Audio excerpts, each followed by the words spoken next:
Hey, how's it going everyone? Dragonflight has been out for a few weeks now, and I've of course been playing a ton on my Shaman so far, and Enhancement feels fantastic. So it felt like a good time to give a bit of an overview of Enhancement, and if you are still trying to pick a main or trying to find out what to play as an alt in Dragonflight, since it is shaping up to be such an alt-friendly expansion, then hopefully this video can help you determine if Enhancement is going to be the right spec for you to play. We're going to start off with a general overview of how gameplay is for the class, and then we will dive a bit into rating Mythic Plus and PvP a bit later. But starting off here with a general overview, Enhancement is of course a specialization of the Shaman class.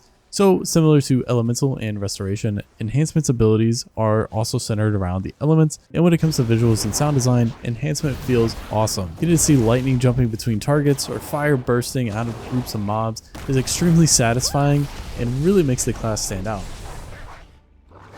Plus, being a Shaman, Enhancement has access to the different iconic totems in WoW, like Wind Fury Totem, that are going to help you provide utility for yourself and your party. Now, when it comes to playstyle, Enhancement is a fast-paced melee DPS built around juggling several different abilities and making decisions on what to use based on your procs and available cooldowns, while also efficiently spending our resource, Maelstrom Weapon, on powerful instant cast versions of spells like Lightning Bolt, Chain Lightning, and Lava Burst. Alright. There's a lot to unpack there, and I want to expand on a few of those points. The first being Enhancement's resource, Maelstrom Weapon. This is not a traditional resource like say combo points or holy power or chi.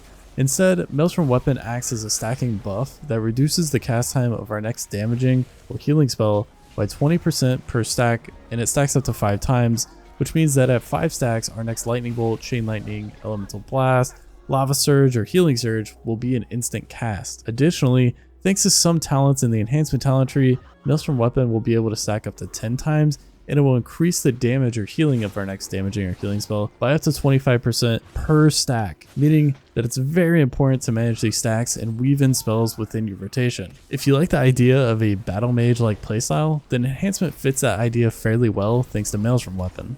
Speaking of our rotation, it will vary quite a bit depending on how you use your talent points and what type of content you're doing. No matter what though, generally you're going to be juggling 7 to 9 abilities plus 2 to 3 cooldowns, as well as some situational utility spells. If that sounds like a lot, don't worry too much. Enhancement's talent tree offers a lot of flexibility to take less active abilities and be a bit more learner friendly. That way, as you become more comfortable with the rotation, you can start swapping your talents around and adding more abilities in. When it comes to cooldown management, generally there's not too much to worry about. You're going to use your cooldowns as you get them, and most of our cooldowns are relatively short. Feral Spirits is going to be the most commonly used of the cooldowns, and it has a 1.5 minute cooldown. However, thanks to the Witch Doctor's Ancestry talent, Feral Spirits cooldown is actually reduced by 2 seconds every time we gain a Maelstrom Weapon stack, so the cooldown is going to be significantly shorter than advertised. Sundering is another short cooldown at 40 seconds that can provide a good bit of AoE damage as well as a knockdown, and it can be combined with Doom Winds, which is a 1.5 minute cooldown for a large burst of AoE damage. Primordial Wave is yet another 45-second cooldown that increases the damage of Lightning Bolt and causes it to zap all enemies that have Flame Shock applied to them. This is great in Mythic Plus and Raid, and combined with the Splintered Elements talent, it will provide bonus haste for each Lightning Bolt generated as well. The only long cooldown Enhance has is Ascendance, which is a 3-minute cooldown that does a burst of damage around you when it's activated, and it changes our Storm Strike and auto attacks into wind slashes that are ranged and ignore enemies' armor. And that's going to cover our main damage cooldowns. Let's talk more in detail about the procs you can expect to deal with. The first is Stormbringer, which gives our attacks a chance to reset the cooldown of Storm Strike. This is also affected by our mastery, so the higher mastery we have, the higher the proc chance of this is. Next is Hot Hand, which comes from a 2-point talent in the Enhancement tree. This gives our Flame Tongue weapon attacks a chance to trigger Hot Hand for 8 seconds, reducing the cooldown of Lava Lash by up to 75% and increasing its damage done up to 40%. Hot Hand windows are very important to manage, and you should be using Lava Lash about every other GCD during them. And the final proc to mention is Deeply Rooted Elements. This is a talent that could be taken instead of Ascendance, which gives your Storm Strike a chance to actually trigger Ascendance for 6 seconds. If you're someone that really likes to roll the dice, then a build with Deeply Rooted Elements might be for you. It comes with very high highs when getting procs, but low lows if you are unlucky. One of my friends likes to refer to this as Deeply Rooted RNG. I think that's an extremely fitting name for this. Okay, so that covers Maelstrom Weapon, cooldowns, and procs, but how do we form it together into a rotation? Well, that's going to vary a little bit based on what build you choose. There are currently two main builds for Enhancement. One of them is the physical build that's more focused around Stormstrike, Doomwinds, and Ascendants or Deeply Rooted Elements. The other is the Elementalist build, which is more focused around Lava Lash, Hot Hand, and Primordial Wave. Both builds do competitive damage and have single target and multi-target versions. The stat priority for both is Mastery and Haste, although the physical build will favor Haste a bit more than Mastery, though this will depend on your own stat weights for your character. So with both builds being similar in terms of damage and stat priorities, it makes it very easy to switch between them and find out which one you like playing better. Let's take a look at some examples of Enhancement's rotations from Wowhead. I'm not going to go super in details on every specifics of these, but this should give you a general overview of how in-depth the rotation can be. We'll start off here with a single target example with the physical build, and then we'll jump over to the Elementalist version of this in a second. First thing you'll notice is, of course, Wind Fairy Totem being the #1 priority. Single target builds are going to be mainly focused for raid, and so in these builds you will be seeing Wind Fairy Totem. However, in the AoE focus rotations that we will go over in a minute, you won't see Wind Fairy Totem there because outside of raid scenarios, it's not generally worthwhile to run. After Wind Fairy Totem, you'll see 3 of our cooldowns, Feral Spirit, Ascendants, and Doomwinds. These don't require any setups outside of Ascendants, which you may need to worry about priming if you have the Thorum's Invocation talent. You'll notice how the next sets of actions are based on if Doomwinds is still active or not. This is because the abilities like Storm Strike, Ice Strike, and Sundering are main hand weapon attacks. Main hand attacks are what cause Wind Fairy weapon attacks. So during Doomwinds, you're going to want to use these abilities no matter what to get those extra Wind Fairy weapon attacks in. After that, of course, you need to be making sure that Flame Shock is on your target at all times, and you can see at 10th on the list using Lava Lash is there if Flame Shock is about to expire on your target. This is because Lava Lash will refresh the duration of Flame Shock on your target, and it's better to use Lava Lash to refresh that because it does more damage than using Flame Shock repeatedly. Outside of that, you can see how there is some depth there to the rotation because you are having to look at how many Maelstrom weapon stacks you have at any given time and decide to use them on Elemental Blast if it's up, or possibly waiting and using your stacks on a Lightning Bolt instead, or if you're under 10 stacks and you have Legacy of the Frost Witch active or a physical damage buff from Elemental Spirits, then possibly using an ability like Storm Strike or Sundering. Of course, you will fall into a portion of the rotation where it just comes down to which ability does more damage, but generally, once you get into the flow of the rotation, you'll see these different cooldowns of procs occurring fairly frequently and causing you to make decisions pretty often. The AoE setup of the physical build is fairly similar. Maintaining Feral Spirits as much as possible is still top priority, and so is managing our Doomwinds window. The difference in AoE are mainly going to be that Lightning Bolt and Elemental Blast are dropped in order to spend our Maelstrom weapon stacks on Chain Lightning, and now we have Fire Nova to weave into the rotation, prioritizing its use based on the number of targets Flame Shock is applied to. Jumping over to the Elementalist builds, these are going to focus mainly around Hot Hand procs and getting the most value out of Lava Lash during them.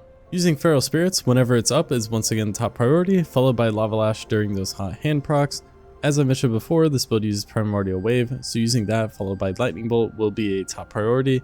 Then similar to the physical build, you'll need to make decisions based on the number of Maelstrom stacks you have, Elemental Blast cooldown, and whether or not Feral Spirits are up, followed by just the general use what does more damage. Elementalist AoE setup still focuses on Hot Hand windows while using Feral Spirits and Primordial Wave as much as possible, and while weaving in Fire Novas similar to what we saw on the physical build AoE setup. The only additional thing here is cycling Lava Lash across targets in order to maintain Lashing Flames on as many enemies as possible. Now, these are just high-level overview of some of the rotations. For more in-depth guides on the builds and rotations, I would definitely recommend checking out the Wowhead class guide or going to the Shaman Discord and asking questions there. I'll leave links to both below in the description.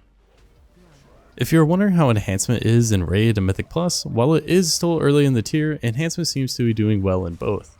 After the first week of the raid, Enhancement is sitting around 5th on overall damage based on Warcraft logs, and community tier lists are still putting Enhancement around that A or B tier for both Raid and Mythic Plus.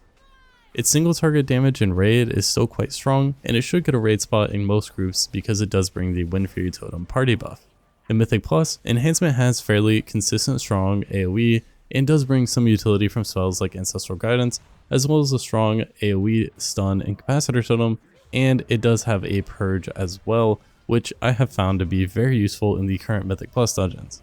However, Enhancement's damage does peak around 6 targets, so it may fall behind in larger pulls compared to some other classes with uncapped AoE, and being melee with limited defensive tools can leave us vulnerable.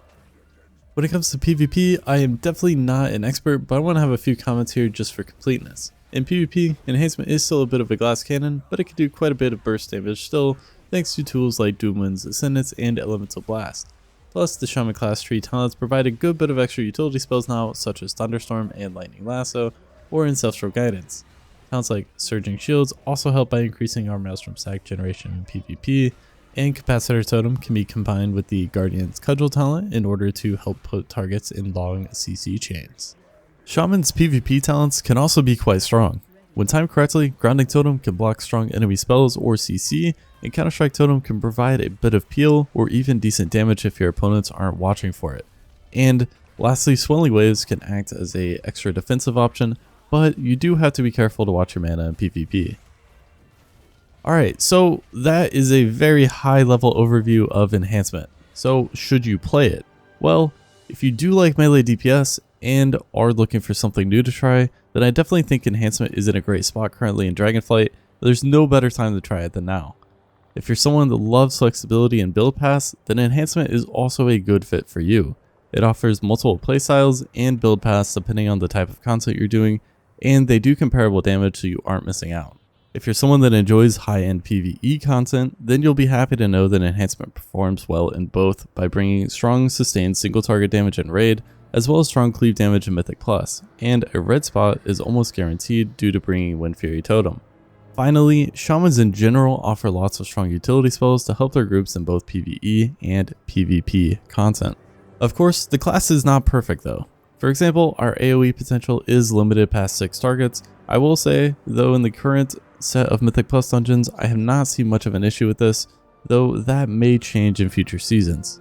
Enhancement does require a lot of keybinds to play effectively, so if you are someone that struggles with a lot of abilities to manage, Enhancement might not be the right class for you. Along with that, positioning on Enhancement is very important because in AoE scenarios, most of our cleave damage is done in a cone in front of us, so you need to position yourself correctly towards groups of mobs in order to hit all of them. On top of that, because our resource does not regenerate naturally, uptime on our targets is very important in order to keep our resources flowing, which can make encounters with a lot of movement more difficult. Lastly, it's important to be managing procs and cooldowns at all times, otherwise if you aren't playing efficiently in these windows, your damage will take a pretty big hit. So if you are someone that does not like playing around procs and you're looking for a straightforward rotation, then Enhancement might also not be the right class for you. That's going to do it for this video today. Hopefully you all enjoyed it. I appreciate you watching all the way through if you made it this far, and if you have any questions, leave them in the comments below. And if you want to see more Enhancement content in the future, then consider subscribing.